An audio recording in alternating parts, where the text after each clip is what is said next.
اعوذ باللہ من الشیطان الرجیم بسم اللہ الرحمن الرحیم ربی اشرح لی صدری ویسر لی امری واحلل عقدۃ من لسانی یفقہوا قولی۔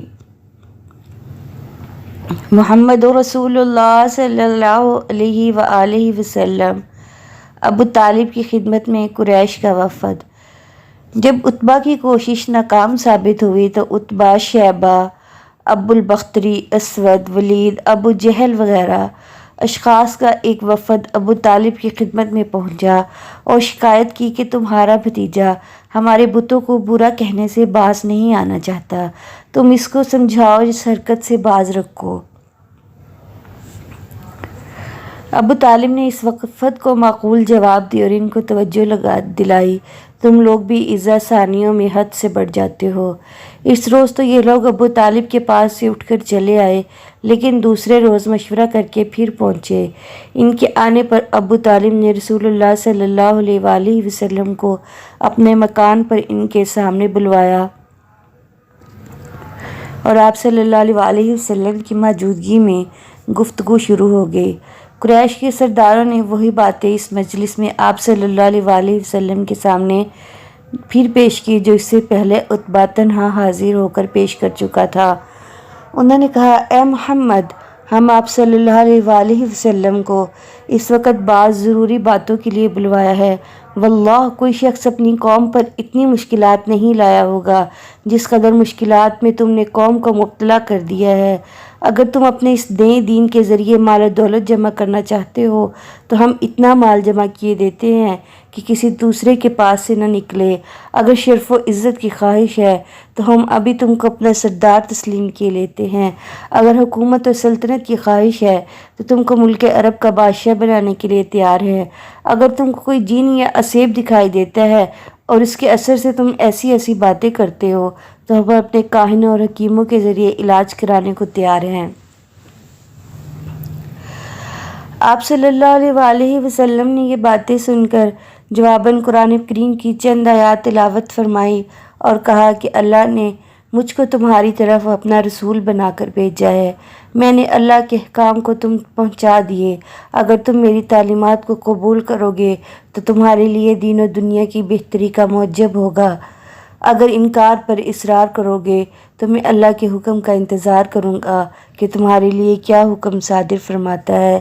یہ سن کر کفار نے کہا کہ اچھا، اگر تم اللہ کے رسول ہو تو ان پہاڑوں کو ملک عرب سے ہٹا دو اور ریگستان کو سرسبز بنا دو، ہمارے باپ دادا کو زندہ کر دو اور ان میں قصی بن کلاب کو ضرور زندہ کرو۔ اگر قصی بن کلاب نے زندہ ہو کر تم کو سچ مان لیا اور تمہاری رسالت کو قبول کر لیا تو ہم بھی تم کو رسول اللہ تسلیم کر لیں گے۔ آپ صلی اللہ علیہ وآلہ وسلم نے ارشاد فرمایا کہ میں ان کاموں کے لیے رسول نہیں بنایا، میرا کام یہ ہے کہ تم کو اللہ کے احکام جو مجھ پر نازل ہوتے ہیں سنا دوں اور اچھی طرح سمجھا دوں۔ میں اپنے اختیار سے خود کچھ نہیں کر سکتا۔ اس قسم کی باتیں ہونے کے بعد سرداران قریش ناراض اور برافروختہ ہو کر اٹھے اور ابو طالب کو بھی مقابلہ اور مخالفت کے لیے چیلنج دے کر چل دیے۔ سرداران قریش کے چلے جانے کے بعد ابو طالب نے رسول اللہ سے کہا کہ بھتیجے میں بوڑھا ہو گیا ہوں اور اپنے اندر قریش کے مقابلے کی طاقت نہیں پاتا، تم مجھ سے ایسی محنت میں مبتلا نہ کرو جو میری طاقت اور استطاعت سے بڑھ کر ہو۔ مناسب یہ ہے کہ تم اپنے دین کا اعلان اور بتوں کی اعلانیہ برائیاں بیان کرنا ترک کر دو۔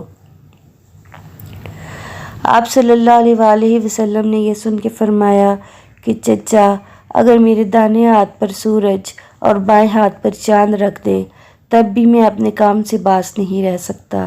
ابو طالب کی باتوں سے آپ صلی اللہ علیہ وآلہ وسلم کو یہ شبہ گزرا کہ اب یہ میری حمایت سے دستبردار ہونا چاہتے ہیں۔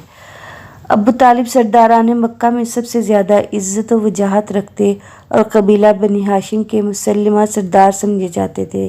ان کی وجہ سے مخالفین آپ صلی اللہ علیہ وآلہ وسلم پر حملہ کرتے ہوئے جھجکتے تھے اور ان کو خطرہ تھا کہ اگر بنو ہاشم سب کے سب رسول اللہ صلی اللہ علیہ وآلہ وسلم کی امداد پر اٹھ کھڑے ہوئے تو معاملہ بہت ہی نازک ہو جائے گا۔ لہٰذا ابو طالب کی حمایت سے رسول اللہ صلی اللہ علیہ وسلم کو بہت کچھ تقویت حاصل تھی۔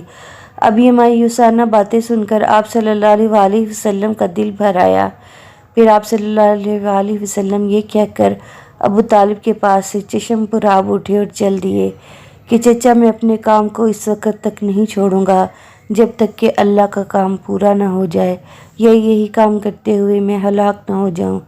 ابو طالب پر اس کا بہت اثر ہوا اور انہوں نے آپ صلی اللہ علیہ وسلم کو پھر واپس بلا کر کہا کہ اچھا، تم ضرور اپنے کام میں مصروف رہو، جب تک میرے دم میں دم ہے میں تمہاری حمایت سے باز نہ رہوں گا، تم کو کبھی دشمنوں کے سپرد نہ کروں گا۔ محمد رسول اللہ حبشہ کی طرف ہجرت۔ کفار قریش کا جب ان تمام کوششوں میں ناکامی ہوئی اور تبلیغ و توحید کا سلسلہ برابر جاری رہا تو ان کو اب فکر ہوئی۔ انہوں نے دیکھا کہ جس تحریک کو ہم بچوں کا کھیل سمجھ رہے تھے وہ اب نموش و نما پا کر اس قدر طاقتور ہو گئی ہے کہ ان کا انسداد آسان کام نہیں رہا۔ انہوں نے متفقہ طور پر مخالفت پر کمر باندھی، رسول اللہ صلی اللہ علیہ وسلم کو خانہ کعبہ کے اندر آنے سے روک دیا، شہر کے لڑکوں اور اوباشوں کو متعین کیا کہ جہاں کہیں رسول اللہ صلی اللہ علیہ وسلم یا مسلمانوں میں سے کسی کو دیکھے تالیاں بجائیں، گالیاں دیں، راستوں اور گلی کوچوں میں چلنے پھرنے سے باز رکھیں، باہر سے آنے والے مسافروں کو رسول اللہ صلی اللہ علیہ وسلم سے نہ ملنے دیں، اور جس طرح قابو چلے اور موقع ملے ستائیں۔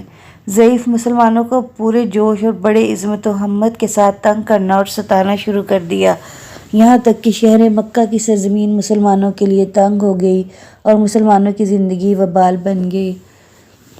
یہ حالت دیکھ کر رسول اللہ نے مسلمانوں کو اجازت دی، ملک حبش میں جہاں عیسائی حکومت تھی چلے جاؤ۔ چنانچہ نبوت کے 5ویں سال رجب کے مہینے میں 11 مرد اور 4 عورتوں نے حبشہ کے ارادے سے مکہ چھوڑا۔ یہ 15 آدمیوں کا مختصر قافلہ رات کے وقت چھپ کر مکہ سے نکلا۔ شیبہ کی بندرگاہ پر اتفاقاً جہاز تیار مل گیا اور یہ لوگ جہاز میں سوار ہو کر ملک حبش میں پہنچ گئے۔ ان اولون المہاجرین میں قابل تذکرہ حضرات یہ تھے: سیدنا عثمان بن عفان، ان کی بیوی رقیہ بنت رسول اللہ صلی اللہ علیہ وسلم، سیدنا حذیفہ بن عتبہ، سیدنا عثمان بن مظعون، سیدنا عبداللہ بن مسعود، سیدنا عبد الرحمن بن عوف، سیدنا زبیر ابن العوام، سیدنا مصعب بن عمیر، سیدنا عامر بن ربیعہ، سیدنا سہیل بن بیدہ رضی اللہ عنہ۔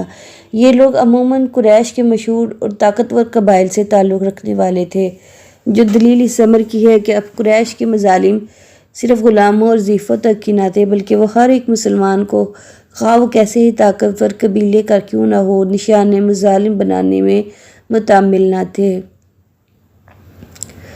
نیز یہ بھی ثابت ہوتا ہے کہ کمزور اور بیکس لوگوں میں اتنی بھی استطاعت نہ تھی کہ سامان سفر ہی حاصل کر سکیں۔ کفار کو جب ان مسلمانوں کی ہجرت کرنے اور حبش کی طرف روانہ ہونے کا معلوم ہوا تو وہ تعقب میں روانہ ہو گئے، لیکن کفار کے پہنچنے سے بیشتر جہاز بندرگاہ جدہ سے حبشہ کی طرف روانہ ہو چکا تھا۔ حبش میں پہنچ کر مسلمان اطمینان اور فراغت کے ساتھ رہنے لگے۔ ان کے بعد مسلمانوں نے یک کے بعد دیگرے حبش کی طرف ہجرت کا سلسلہ جاری رکھا۔ جعفر بن ابو طالب بھی حبش میں اپنے مسلمان بھائیوں سے جا ملے۔ اب مسلمانوں کی تعداد ملک حبش میں 83 تک پہنچ گئی تھی۔ مسلمانوں کو ملک حبش میں ابھی چند ہی مہینے گزرے تھے کہ انہوں نے یہ افواہ سنی کہ قریش مکہ تمام مسلمان ہو گئے ہیں یا ان سے مصالحت ہو گئی ہے اور مسلمانوں کو مکہ میں کوئی خطرہ نہیں رہا۔ اس خبر کو سن کر بعض مسلمان حبش سے مکہ کو واپس ہوئے اور بعض نے اس افواہ کی تصدیق اور قابل قبول ذرائع سے خبر پہنچنے کا انتظار ضروری سمجھا۔ جو لوگ مکہ واپس آ گئے تھے انہوں نے مکہ کے قریب پہنچ کر سنا کہ وہ افواہ غلط تھی، لہٰذا ان میں سے بعض تو راستے ہی سے واپس حبش کی طرف چلے گئے اور بعض کسی باعث اور طاقتور قریشی کی ضمانت حاصل کر کے مکہ میں واپس آ گئے۔ یہ لوگ مکہ میں آ کر اور مسلمانوں کو بھی اپنے ہمراہ لے کر پھر حبش کی طرف روانہ ہوئے۔ یہ حبش کی دوسری ہجرت کہلاتی ہے۔ اب ملک حبش میں مسلمانوں کی تعداد 100 کے قریب پہنچ گئی۔